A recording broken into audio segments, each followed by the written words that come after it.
Hi, Kelly. This is really a wonderful opportunity. I get to work with Kelly a lot, but I rarely get to actually see one of her presentations of the research and the work that she works on in the times that she's not working with the Southern Driftless Grasslands group. Kelly is a biologist with the U.S. Fish and Wildlife Service's Migratory Bird Program, specializing in grassland bird conservation in the Midwest.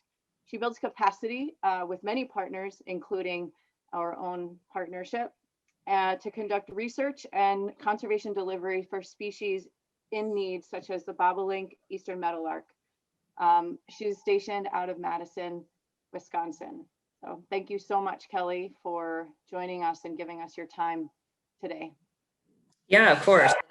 I had to chuckle a little bit, Cindy, when I realized that I was in the lessons from the field session today, given that I so rarely get to go into the field, even outside of COVID times. A lot of what I'm talking about is fairly high level, and then I'm trying to sort of step us through, I guess, the state of grassland birds as we know them across their range in North America, and then into our region, which is generally the geography that I work at, and then furthermore into somewhat of the local scale. But thanks for asking me to present, and you'll see a lot of information from people other than me. So thanks to people like Dave Sample. I also pulled a lot of material from Ken Rosenberg, who was the lead author on the 3 Billion Birds report. I saw Sarah Barker on here. So Sarah, if you see Ken, tell him I say thanks.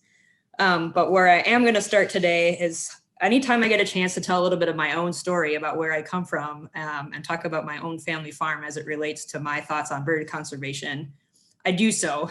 And so I'm starting with an aerial photo of a small slice of heaven close to West Bend, Wisconsin, which is in the southeast part of the state, circa 1937. These were the aerial images from Wisconsin.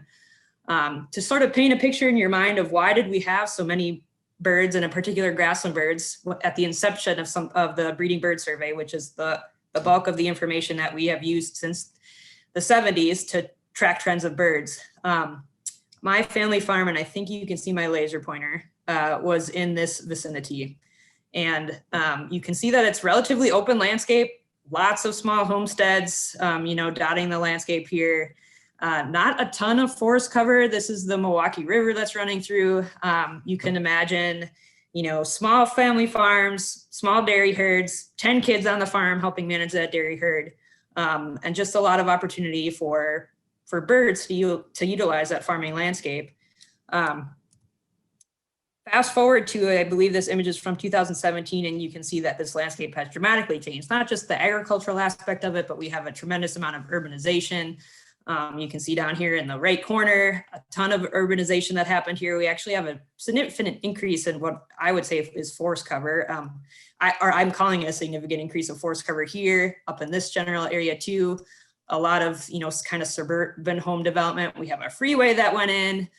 For those of you that are familiar with this geography, this is the West Bend Company, the West Bend Elevator, and Marine Park Technical College. And here sits our family farm that was actually just recently sold this year, is no longer in our family. But again, just to sort of place the picture in your mind that we've had a tremendous amount of landscape change in a very short amount of time. And so for those of us lucky enough to be connected to the land and a place, it's actually not that hard to imagine that to see the reasons why we've lost so many birds in a relatively short amount of time, and in particular grassland birds. Again, this landscape is much less open than it used to be. The farm practices have definitely changed. I like to tell people that until after my grandpa retired from farming, soybeans were never planted on our farm. So that was in the early 2000s. So things have really changed in a short amount of time. And that leads us to where we are today. Some of you, or all of you, many of you have heard those headlines that came out in late 2019 from a group of researchers, bird scientists, who tried to articulate a numerical value to the number of birds we have lost since the inception of the breeding bird survey. And the number 3 billion was what they arrived at, or approximately 3 billion birds across all taxa in North America have been lost since 1970, a tremendous volume of birds. And furthermore, there are certain groups of birds that have seen more precipitous declines than others. I'll try to sort through some of that story without getting too data heavy on folks today, but just to sort so people can get a better understanding, if they don't already, of which groups of birds are really in trouble, although certainly this is painting a picture of that pretty much all birds are in trouble. And hopefully at the end, at least paint a little bit of a picture of hope of what we can do both at the local scale and at the regional and beyond, to try to improve some of these trends. As you can see just from some of the bulleted items, we're talking about a significant number of species that are in decline. I'll try to give some of these absolute values versus proportional values, again, just to paint a picture of how very many birds we have lost since 1970. So again, these slides are from Ken Rosenberg, who helped write the presentation. I think somebody might not be on mute. If you want to grab your mute button, thanks. Yep, thanks. So here on the left, you can see this is that total loss again, about 3 billion birds since the inception of the breeding bird survey. If we start to break that down into groups, and I know folks are generally interested in grassland birds here, but just to provide some context too of how poorly grassland birds are doing relative to other groups of birds that associate with other habitats, surely grassland birds are doing very poorly, and probably the most poorly of any of these groups. A significant absolute loss since 1970, the worst absolute loss of any of these groups, and then proportionally also over 50%. We've lost over 50% of our grassland birds since 1970, but there are other groups that are also doing poorly. And even some of our general species are doing poorly, which I'll talk about in the next few slides. So birds that we wouldn't necessarily expect to be losing a lot of, we are losing a lot of those birds. Taking a look at that information in a slightly different way, thinking about the 4 main groups of birds that us in the bird conservation community sort of plan for and group ourselves into these planning groups. Land birds is the group of birds that I generally am doing my work on, and specifically grassland land birds. 29% of the total loss is coming from that group. Shorebirds is another one that's very high on bird conservationists' radar right now. Doing very poorly and haven't received a lot of attention. Shorebirds, even relative to some of our land birds, migrate these tremendous distances, which make them very difficult to keep track of and understand where in their life cycle we're losing those individuals.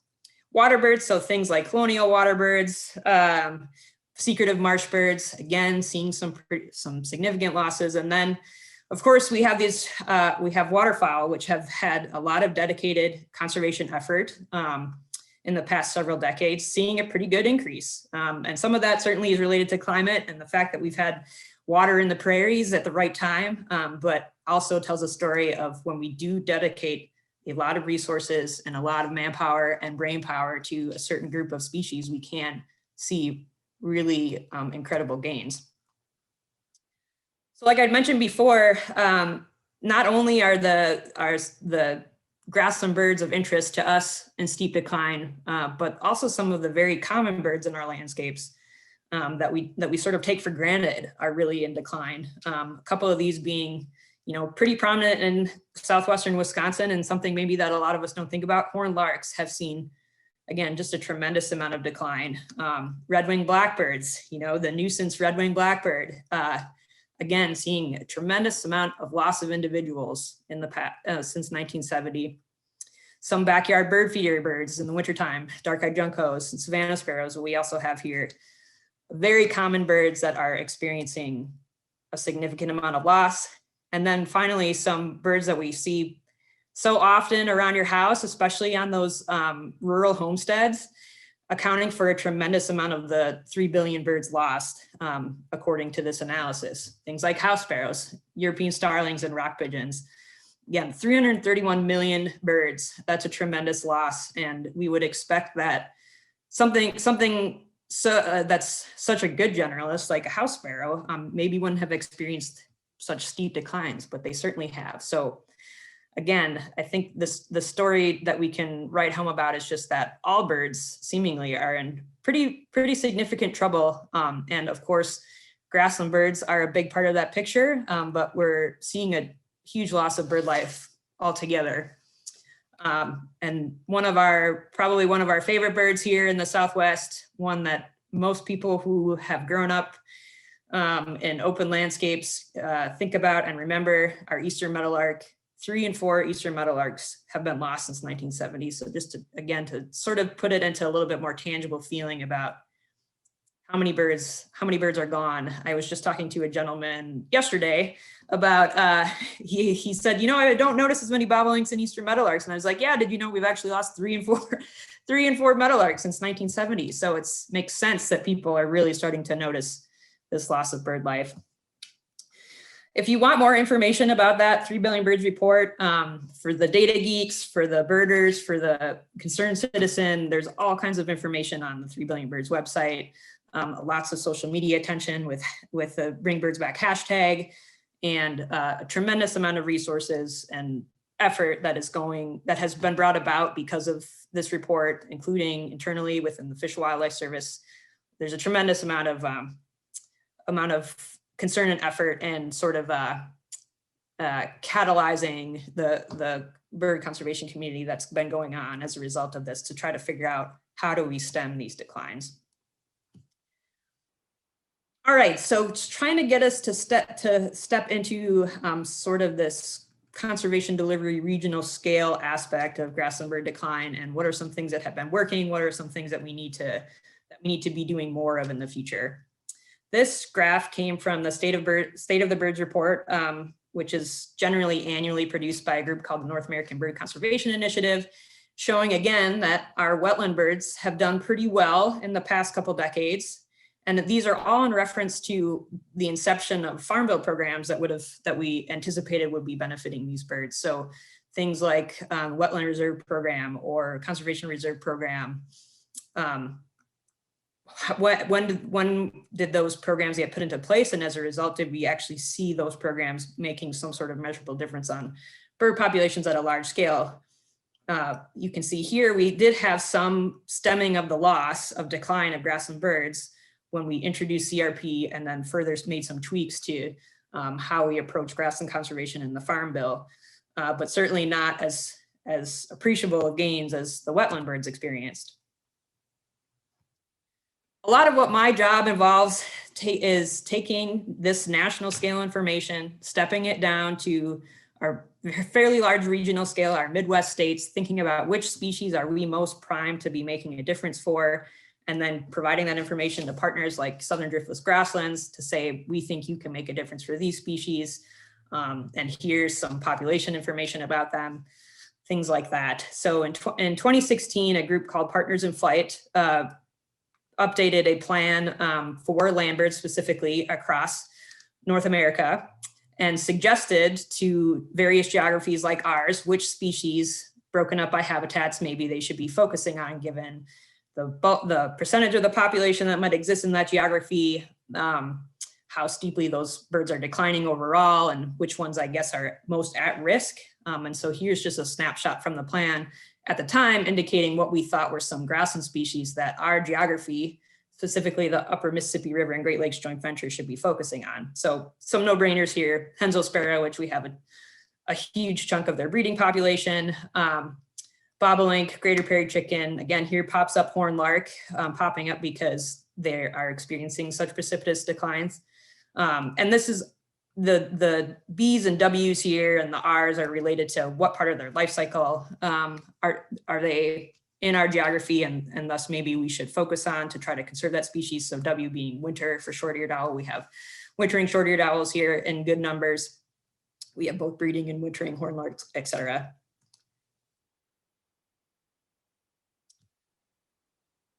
So in the past 2 years, we took the Fish and Wildlife Service and its partners took the information from the Partners in Flight Continental Plan and started to step that down to this joint venture geography that's being outlined here.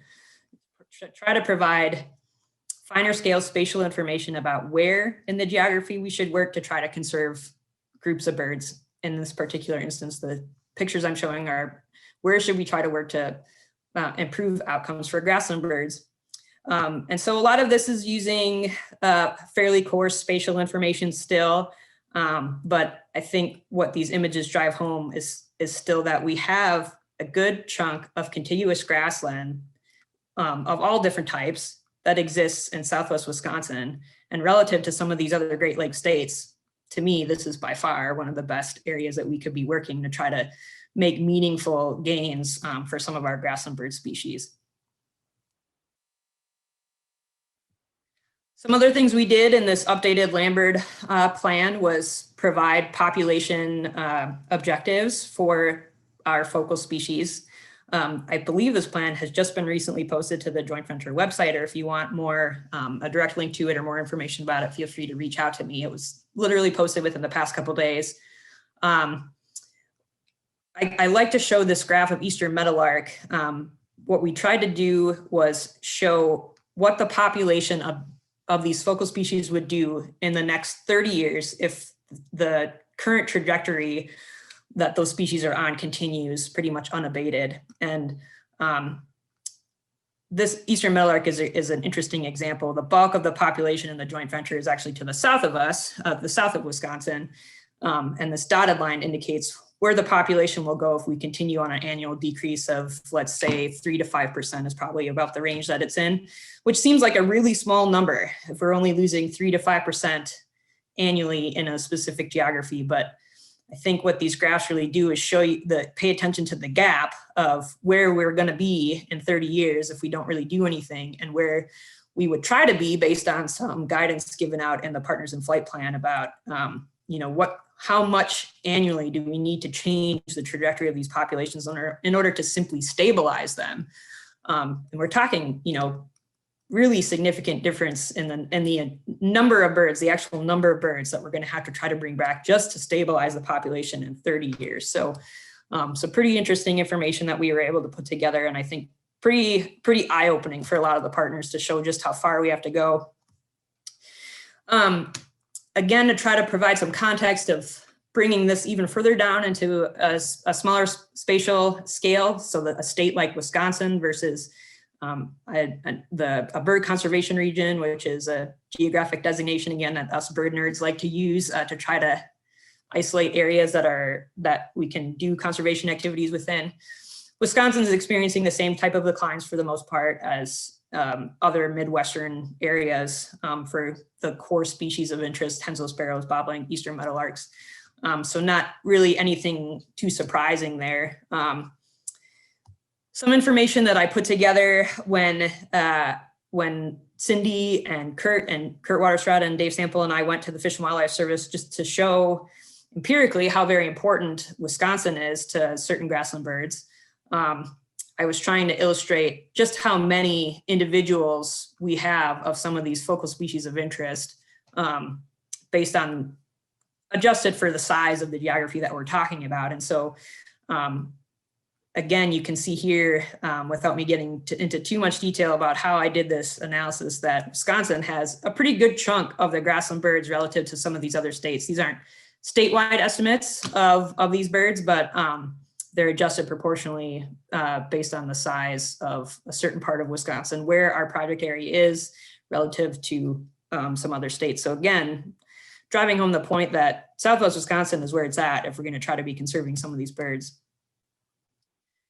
We've been working with UW-Madison to do some, to come up with some abundance estimates of these birds,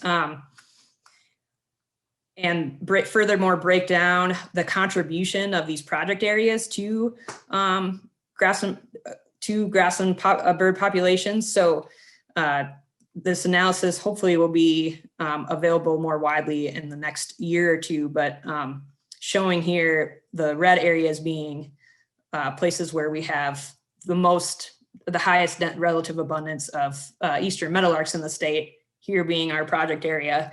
And I think according to in this polygon, they estimated that 11%, or I think it was 16% of the total statewide population of Eastern meadowlarks actually occurs in our project area, which is obviously pretty disproportional to the amount of actual area of Wisconsin that is. Britta, can you remind me how much time I have? I think I'm getting a little bit long-winded here. You're doing okay. You still got about 8 to 10 minutes. Okay. So I'm getting a little bit more towards the end now and hopefully moving into some solutions. So again, these slides are borrowed from Dave Sample, some work that Dave has been doing for a long time. and that I just get to feature for him. So what can we do with this information, and how do we start to address some of these declines at a scale that's actually meaningful, from the farm scale up to, semi-regional scales and upwards. So I'm trying to bounce a little bit between information for a landowner to a scientist and beyond, I guess, in this presentation. So a lot of what we push in the partnership is thinking more carefully about how can we get more grass out there that's friendly for birds and still create profitable outcomes for producers. And so things like paddock layouts on an operation, thinking about some land sparing and land sharing opportunities in these paddocks, so that we ultimately leave some areas that are potentially undisturbed or minimally disturbed during the breeding season for birds. And scaling that up, realizing that we do need pretty large areas of undisturbed or minimally disturbed grasslands to conserve these birds in meaningful numbers. This design is indicative of what we would call our bird conservation areas in the project area, and the total Southern Driftless Grasslands project area, sort of creating these bunched areas of grassland habitat that ultimately these birds need in order to make appreciable gains.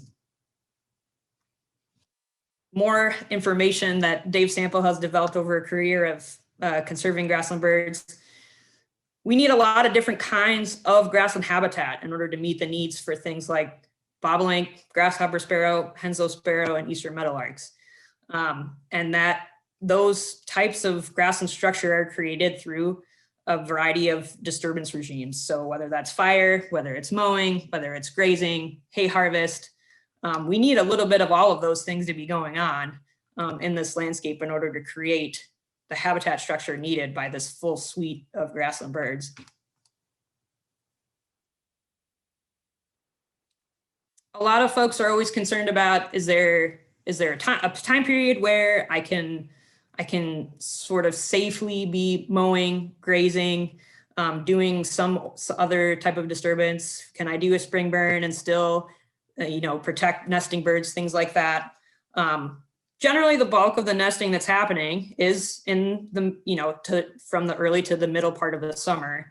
But certainly there are some birds, in the early and late parts of the summer of the breeding season that we will be impacting. And so I know people generally want silver bullet dates of, can I safely do something before or after this point? And I think it's just important to keep in mind that there will always be trade-offs, and depending on the particular year, depending on which birds that you have on your property that are trying to use it, they have different times when they arrive and when they nest most heavily in your pastures or in your CRP fields. So I can give you a broad window of when we might try to remove some disturbance, but there will always be trade-offs, and that's okay. And there always has been trade-offs, and there always has been some level of impact to birds because they live in a disturbance-dependent environment. So local scale here in the project area, I think some of the most important take home that we can give people too is that we need working grass in order to accomplish, having 2,000 acres of a core grassland area in our bird conservation areas. Some of that needs to be working grass. It will provide the disturbance regime that we need, and it provides the most feasible way for us to even attain an acreage goal like that in a landscape that must also support people. Thinking back to the original aerial imagery I showed, we need to support people in this limited landscape footprint at this point. And there's really no going back to some of the things that we had in the 60s and 70s. We have houses there, we need to feed people, and there will be a limit, a ceiling to how many of those birds we can bring back given the footprint that we're dealing with. Scaling even further up into some solutions that we're thinking about and employing right now, that I'll draw your attention to very briefly. One exciting opportunity we have on the horizon is trying to get Audubon certified operations in our Great Lakes geography, where it's a market-based solution where we are paying, farmers are hopefully receiving a premium for the protein products that they're putting on the market because they're abiding by certain management practices that we know are helpful for birds on their their operations. Cindy's been really interested in the and how can we leverage things like carbon credits. I mean, this is a way that we're going to be able to scale up some of the small scale solutions that I talked about before. And then finally, Cornell has come up with a great list of actions that anybody can take to try to help all birds, not just grassland birds. So go check out their website and see if you can check any of these boxes for yourself and feel better about the contribution that you're making to help all the birds that we like to see. So I know I'm not leaving very much time for questions, but thanks so much for listening. And I'm always available even after the fact to keep talking about birds. Thank you. That was Kelly, I've got a question. This is Martha. So does, is regular burning a problem for the spring nesting then for things for the grasslands birds? The hard part is always at what scale could it be a problem? Is it likely that if you're burning annually, for 5 years, causing some nest destruction of birds that want to be in that 40 acres of CRP? Yeah, you probably are causing some nest destruction on an annual basis. Is that impacting the population at a larger scale? Hard to say. I mean, there's so many other moving pieces in the landscape around you that could also be causing problems. And are you potentially limiting habitat for some species that of concern to us that don't like burned grass, like Hensel sparrows? Yes, but what else is available in the landscape to them is a question that's really hard for us to get our heads around, especially on an annual basis. We're talking about land cover types that change so very rapidly compared to something like a forested land cover type. So again, I think something Dave and I talk about all the time is just we need disturbance, but we also need rested areas, and we need all of it to be occurring sort of in these bird conservation areas. And it will be difficult for us to manipulate that really strategically from sort of a soul coordination standpoint. And I don't think we necessarily want to get to there, but having a mutual understanding that that we need all of these different components at any point in time in a specific landscape is sort of what we're going for. Thanks. Kelly, I know that you had your information up on that last slide. Kelly has always been answering some of my questions this year at various at various times. Thanks again. I'm gonna scroll off, but there are about a few more minutes. If anyone wants to stay behind and ask Kelly some questions, we can leave this open. Kelly, let me ask my question in a different way. Are you still there? Yep. Yeah. So,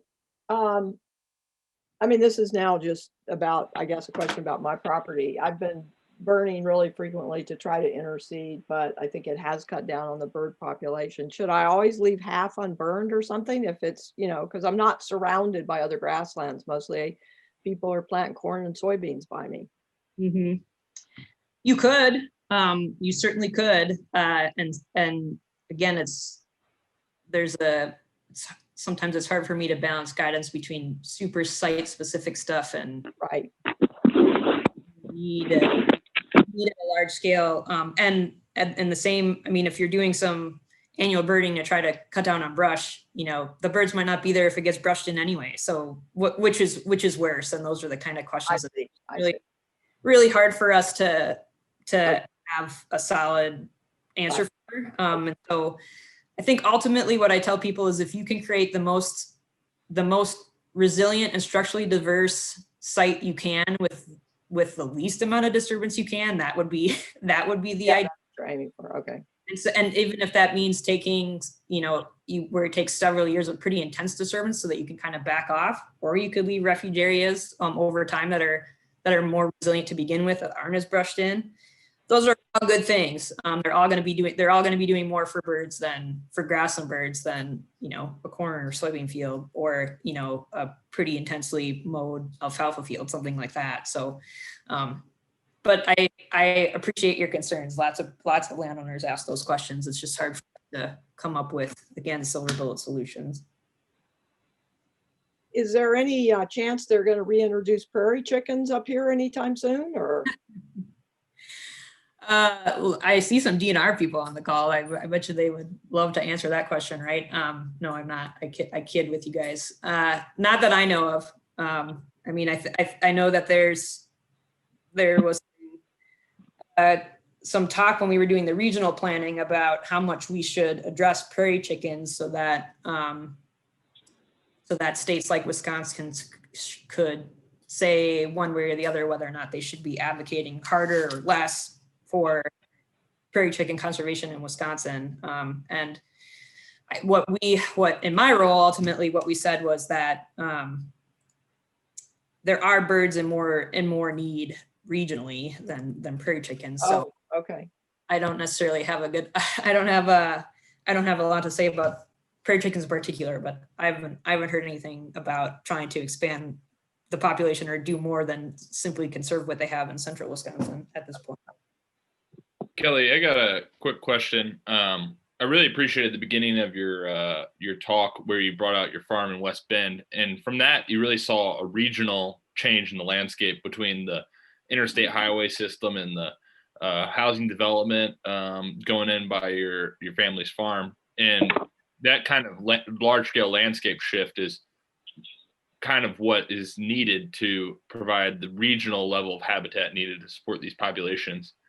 I'm wondering, and I know me and you've talked about this, so I might be just asking a question we've always you've kind of always batted around, but I think it particularly frustrating that, we're putting housing developments out like by your farm, but then we have record amount of land vacancy in cities like Milwaukee, Chicago. And so I'm wondering if there's been any just concerted effort to have a conversation at regional scales to be like, all right, we have a growing human population that we're going to need to accommodate. And we need to start really making a serious effort to think about what's the most efficient way to use our landscapes to support this population in a healthy manner. Yeah, and I see Martha just hopped off. This is something we've talked about with Martha, Southwest Dane County, about land use planning at a township level, and how do we position things like housing development in places that we get some level of win for agriculture, some level of win for environmental benefits, and then also have a place to put people that want to live in, outside of our urban areas. That's really difficult, really difficult conversations that are well beyond my interest. But what I will say is that, again, what happened with our family farm is that in the township where that farm is, there was a long-term plan. I mean, I think there is in every, right? And some of it had been zoned for development and some of it had been zoned for green space. That actually included, parcels of our farm. Whether or not that is being followed, and some of the pressures of development and the money that can be seen from developing some of those areas for housing is sort of interesting. But I agree with you, John. There's much work to be done in that avenue, and Cindy and others have been trying to determine how we might address that from a partnership standpoint. Yeah. I guys don't want to cut you off either, but I suppose we better hop over to the other one if we're all good. Yeah. Thanks, Britta. Thanks, everybody. Yeah, thanks, guys.